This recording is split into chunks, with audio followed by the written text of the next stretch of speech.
Hi there. I have a question for you. Do things seem bleak right now? Maybe depressing, frustrated? Do you maybe even feel hopeless or like you're defeated?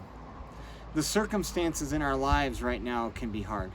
And there are a lot of challenges that we are facing. Things are just very dynamic and they continue to change, and we really don't know what's going to come at us tomorrow. And there are all kinds of concerns that we have. There are concerns about our kids and going back to school and what's school going to be like and how's that going to go and will they get the education that they need. You may have concerns about your family and how all this season as it continues on affects them. You have concerns about your job, your business, what's going to happen there. And it's easy in times of uncertainty to just get this mindset, I just need to try to survive. We just need to hold on. And it's really easy to think, once things get back to normal, then we'll get back to looking at how we can move forward. In the book of 1 Samuel chapter 13, we find this story. King Saul and the Israelites are besieged by a plague. And the plague was the Philistines. And what was happening was that the Philistines had invaded with their army, and they were raiding Israel to plunder their crops and take their resources from them. Now, to make matters worse, the Philistines had monopolized the market for swords and spears, and they were keeping Israel from getting any. So in the whole army of Israel, the only people who had a sword and a spear to fight with were King Saul and his son Jonathan. This was a bad situation. Large army that is better armed and resourced than you are is causing havoc all across your nation. And Saul looks at this and says, I'm supposed to lead my army out to fight them. But Saul, he doesn't lead his army out. He has his army camped at one spot where they can see the Philistines. At another spot, there's kind of a canyon in between. But he is frozen. He doesn't do anything except sit under a pomegranate tree. And he is locked into that moment, just trying to get it to go by. But Jonathan, his son, is not frozen. This is what he does. In the book of 1 Samuel chapter 14, verse 1, it says, One day Jonathan, son of Saul, said to his young armor-bearer, Come, let's go over to the Philistine outpost on the other side. But he did not tell his father. So Jonathan gets with his armor-bearer, and they decide, let's go and attack the Philistines. Now remember, this is going to be two men with one sword, and they are going to go against the entire encampment of the Philistine army. And to get there, they are going to crawl down their side of the canyon, go across it, and crawl up the cliff on the other side. And there are going to be guards posted, so the Philistines are going to see them coming. This is not going to be a sneak attack.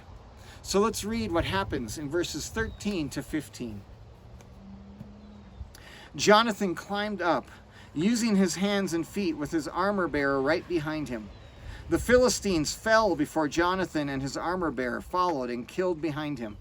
In that first attack, Jonathan and his armor-bearer killed some 20 men in an area of about half an acre. Then panic struck the whole army, those in the camp and field and those in the outposts and raiding party, and the ground shook. It was a panic sent by God. So Jonathan and his armor-bearer, they end up routing the Philistines. And God honors their boldness. He honors their action. And he throws the Philistine army into a panic. And he actually sends an earthquake to help. And all of this gets the attention of King Saul and the Israelites. And this forces them to take action. And it leads to this great victory for Israel. Where most people saw a situation where things were bleak and bad and depressing, that there was no hope, how could we ever fight against this great enemy? Jonathan saw an opportunity. He saw circumstances where God could work and do something amazing. How do you see your circumstances right now? Instead of focusing on what has been lost or what's different or not, or that this is not what you want, instead of just waiting for everything to get back to normal, whatever normal ever was, start looking for the opportunities that are there. As a student, look at the opportunity that you're going to have this year with how school is different, to develop skills, to develop responsibility, to gain a motivation to become a better student that's going to serve you beyond high school, beyond college, and into your life? As a family, what are the opportunities that you have during this season that can draw you closer and make you stronger? At work, what are the opportunities that you can have even in the midst of all of the uncertainty? In your own personal faith, how can this season be used by God to make you stronger, to draw you closer to Him, to increase your faith and trust? And as a church, what are the opportunities that we have? What is it that God is doing and helping us to become more involved and more in line with and more in step with what He is doing in our community? And the thing is, oftentimes, unless we have a season of disruption like this, we would never see and we would never grab the opportunities that God is giving us. There is a proverb that says the best time to plant a tree was 10 years ago, but the next best time is right now. Things are not perfect. They never will be. But are you waiting for things to be just right to plant your tree when you need to grab a shovel and just get after it? God has an opportunity before you. God has opportunities before us. Don't wait. Don't just hang on through this season. Go after the opportunities that God is putting before you.